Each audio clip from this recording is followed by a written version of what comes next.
Goeiedag julle van my kant af. My naam is Dewald Roos en dit is vir my regtig 'n groot voorreg om vandag met julle te kan gesels. Ek is spesifiek hier by Doxydale Mosselbaai, maar natuurlik deel van die tuinroete span.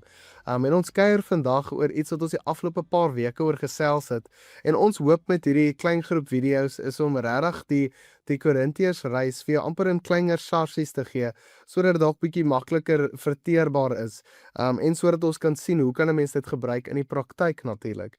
Dit help my verskriklik, so ek hoop dit help julle ook. Ons het so rukkie terug toe kyk ons en Billy het ons ook laasweek daarmee gehelp. As ons kyk na 1 Korintiërs 13, dan sien 'n mens 'n klem skuif in die eerste paar verse. So die eerste paar verse dan praat hy fokus baie op die ek kommunikasie, as ek dit so kan stel. En direk daarna vanaf vers 4 af dan sit hy die klem op liefde spesifiek. Soos ons lees 1 Korintiërs 13 vers 4 tot 7, sy liefde bly geduldig, liefde gee om, liefde is nie jaloers nie, spog nie, is nie verwaand nie, liefde tree nie onbehoorlik op nie.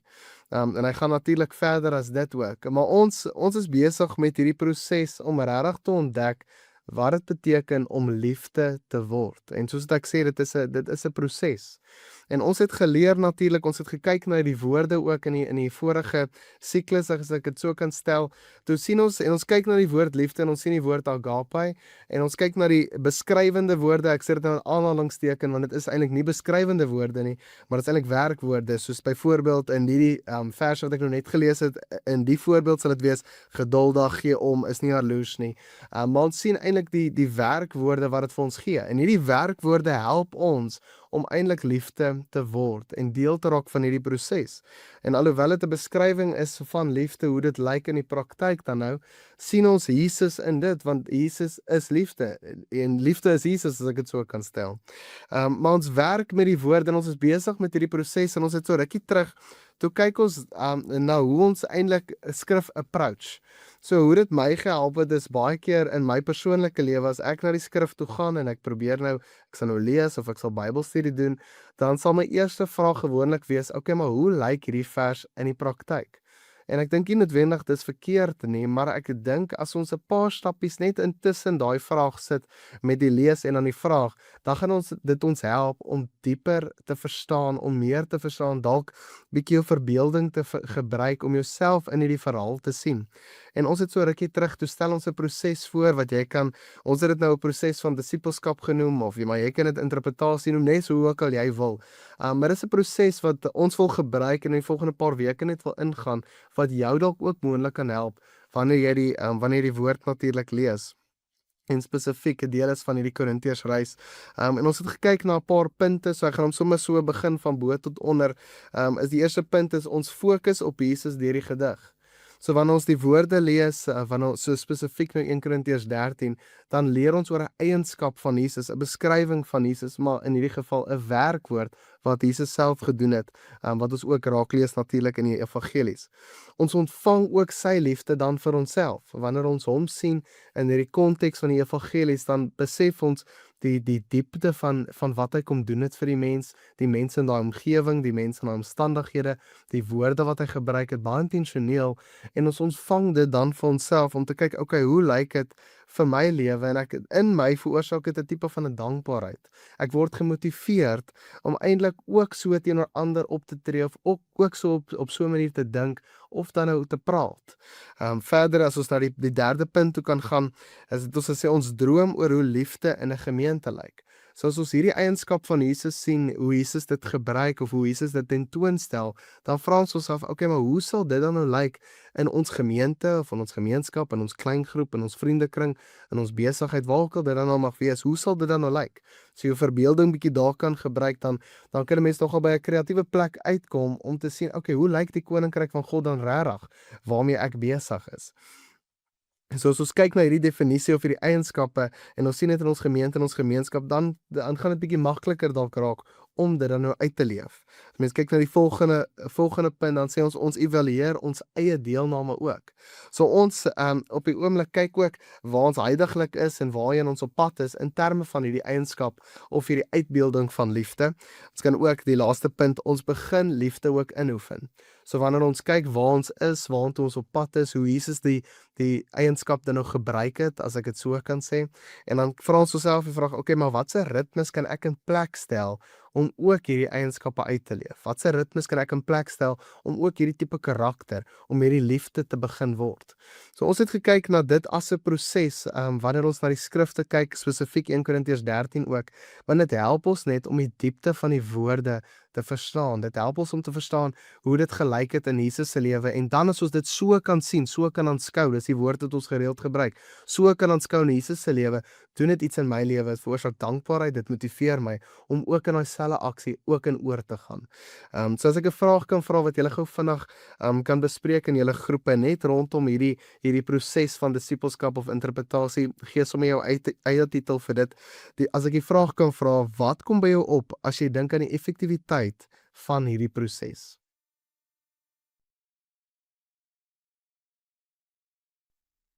Alright julle, ek hoop julle het lekker gesels rondom die proses en wat jy ook al daarvan dink. Ek dink regtig dit kan jou help, dit help my verseker, wanneer ek na skrif kyk om regtig Jesus te aanskou in die konteks, in die kultuur, en dit doen iets aan my en ook in my gedagtes om baie meer kreatief na my eie praktyk dan nou te kyk, as ek dit so kan stel. Maar ek wil graag kyk, hoe lyk hierdie proses dan nou in aksie? So ek dink dit sal goed wees, daar kan ons die proses bietjie saam doen, saam aanpak. So ek gaan net gou vinnig net 'n bietjie rewind na die skrif toe wat ek gebruik, die 1 Korintiërs 13 vers 4, wat hy sê, liefde bly geduldig, liefde gee om, so in die Engels, love is patient, love is kind. So as ons nou sien, okay, liefde is agape, die kind of die gee om dan in die Afrikaans baie keer sê dit ook vriendelik. En mense sien dit as 'n werkwoord. Okay, nou dink ons dis 'n werkwoord. Okay, hoe lyk dit en hoe Jesus dit gebruik het of hoe hy dit vir ons tentoongestel het, hoe hy die voorbeeld daarvan was. Toe dink ek soms ons kan 'n verhaal net gebruik wat in die evangelie is en dan probeer ons hierdie proses bietjie saam aanpak. En dan kan ons dalk net eindig met 'n gesprek of dalk 'n oefening wat jy as groep kan doen. Om ook te kyk na 'n verhaal en hoe mense hierdie proses kan gebruik om dan dit te interpreteer en om te aanskou natuurlik, wat baie belangrik is. So as ons kyk na Markus 9, het ek sommige dinge sal goed wees vir ons oefening. Markus 9 vers 33 tot 37. Wat hy sê, hulle het in Kapernaum aangekom en toe Jesus by hulle in die huis was, vra hy hulle, waaroor het julle al die pad geredeneer? Hulle het egter stil gebly want hulle het op pad onder mekaar geredekawel oor wie die belangrikste is. Nadat hy gaan sit het, roep hy die 12, is nou Jesus, en sê vir hulle, as iemand eerste wil wees, moet hy laaste van almal en almal se dienaar wees. Hy het 'n kindjie geneem en hom tussen hulle laat staan. Hy neem hom toe in sy arms en sê vir hulle, wie een van hierdie kindertjies in my naam ontvang, ontvang my. En wie my ontvang, ontvang nie net my nie, maar ook hom wat my gestuur het. As mens verder na die volgende hoofstuk toe gaan, is dit baie interessant. Onthou, hulle het nou geredeneer onder mekaar wie die belangrikste is, en Jesus wys vir hulle die kindjie en sê, hierdie is die een, as jy hom ontvang, dan ontvang jy my, nie net vir my nie, maar ook die een wat my gestuur het. Maar in die volgende hoofstuk in Markus 10 vers 13 tot 16, sien ons verder, hulle het kindertjies na Jesus gebring. Dis nou die mense wat daar in die vertrek was of in die omgewing was, hulle bring kindertjies na Jesus, sodat hy hulle kon aanraak, maar die disippels het hulle berisp. Toe Jesus dit sien, was hy verontwaardig en het vir hulle gesê, laat die kindertjies na my toe kom, en moet hulle nie langer verhinder nie, want die koninkryk van God behoort aan mense soos hulle. Amen, ek sê vir julle, wie die koninkryk van God nie soos 'n kindjie ontvang nie, sal beslis nie daarin gaan nie. Hy neem hulle toe in sy arms en seën hulle terwyl hy sy hande op hulle lê. Nou die eerste ding wat ons opgemerk het, wat ek in hierdie week gehoor het, wat nogal interessant is, dis hoekom ek die eerste gedeelte ook gelees het, dis Jesus gebruik daai geleentheid om hulle te leer, om te sê hoe belangrik hierdie kindertjies dan nou is. En dan later in die verhaal, in dieselfde gedeelte, dan sien ons mense iets interessant wat gebeur, die mense wat die kindertjies dan nou na Jesus toe bring, hy sê mos nou, hulle is belangrik om juist vir hulle te bid en hulle te seën, en die disippels is nee, die gaan nie gebeur nie, die gaan nie werk nie. En Jesus sê toe weer vir hulle, ouens, die koninkryk van God behoort aan hierdie mense soos hierdie. En is baie interessant, ons sien die vriendelikheid van Jesus in hierdie gedeelte. Die vriendelikheid van liefde, die omgee liefde, sien 'n mens hier wat blootgestel word. Die disippels se gedagtes dink ek was op 'n plek wat hulle weet Jesus se tyd is natuurlik min. Hulle dink aan die bediening wat groei, die koninkryk wat moet vorder. So hulle dink seker elke sekond, elke minuut van Jesus is regtig waardevol. En nou, so hulle dink aan die effektiwiteit van Jesus se tyd. En hulle dink seker, dit moet natuurlik geallokeer word aan groter dinge, en ek sê dit natuurlik in aanhalingstekens. En hulle het dalk gedink, maar die bediening moet aanbeweeg. Maar want die kinders was nie noodwendig mense wat bydraend was tot die gemeenskap, omdat die kinders was afhanklik van mense om hulle te versorg en hulle te kyk. Hulle was nie noodwendig die meeste in die omgewing, die grootste invloed gehad, hulle was eintlik deel van die minstes gewees. So as jy nou dink, jy het net 'n beperkte hoeveelheid tyd in hulle kop en dink jy, sy het nie allokeer aan iemand wat bietjie belangriker is of bietjie hoër is, wat 'n ander tipe status het, wat dan met ander woorde ook ander tipe invloed het nie. En dit is interessant want Jesus reageer heeltemal teenoorgestelde. Hy sit stil en hy ontvang die kinders en ons sien hier die vriendelikheid van Jesus wat stil staan by die mens. En ek dink dit doen iets aan ons, van ons kyk na Jesus, dan is dis nie net 'n ding van, almal moet wat rondom my is, moet afgerammel word, en ek moet vinnig deur die mense beweeg in die naam van effektiwiteit nie. Dis Jesus wat stil staan by die mens en tyd spandeer met die kinders, want hulle is ook belangrik. Mens sien die omgee hart van Jesus, die vriendelikheid, die kindness van Jesus sien ons daar. En wat dit in ons doen, in ons lewe as ons nou moet dink aan, is die feit dat ons nie hoef afsprake te maak as dit kom by ons tyd met God nie. Ek hoef nie God as 'n sekretaris of iemand te bel om te sê ek wil tussen 7 en 8 met hom te gesels nie. Ek kan direk, ek het toegang tot hom, ek kan nou met hom begin praat en hy is teenwoordig, hy luister, hy respond op sy eie manier, hy luister. Wat vir my beteken het, hy beweeg nie net aan nie. Hy rammel nie net mense af of enigiets van daai aard nie. Hy staan stil by die mens. Dis sy vriendelikheid, dis sy omgee. En hoe dit lyk in ons samelewing, hoe dit sal dan nou funksioneer, is die feit dat daar soveel mense is wat hulle self bevind op 'n plek wat hulle so besig is. Eintlik hulle self bevind op 'n plek wat hulle in 'n tipe van 'n ratreis is, wat hulle goed najaag, wat nie noodwendig in God se plan is of die manier van God se plan is hoe dit moet uitbeeld nie. Maar hoe sal dit nie lyk as ons hierdie vriendelikheid wat stil staan by die mens sien ons in ons omstandighede, in ons samelewing nie? En mens kan jouself die vraag ook vra, en ek vra myself die vraag, is dat ek nie by 'n plek kom wat ek ek wil amper sê die krummels of die oorblyfsels of die oorskiet gee van my tyd of energie vir my vrou of my kinders nie. Mens wil nie by daai plek kom dat ek 'n so rowwe dag gehad het, dat ek net die oorskiet wil gee vir hulle nie. Maar mens wil by 'n plek kom wat jy eintlik die beste vir jou naastes gee. Jy wil die beste van jou energie gee, die beste van jou tyd, die beste van jou omgee liefde. Jy wil dit vir hulle gee. En dit beteken is nie, ek volg nie my eie dinge wat van belang is nie, maar ek volg dit wat vir my belangrik is, wat 'n prioriteit vir my is. En dit is natuurlik my familie, my vriende, die mense in my gemeente. Dis hoe dit sal lyk in my persoonlike lewe, hoe ek daai tipe omgee dan nou ontvang. En dit maak dit dan nou in my, as dit my so motiveer om by daai plek te kom, wat ek stil staan by die mens, en nie in hierdie ratreis van besigheid voel, of in die naam van effektiwiteit, mense aframmel of afskram of wegjaag nie in die naam van effektiwiteit glad nie.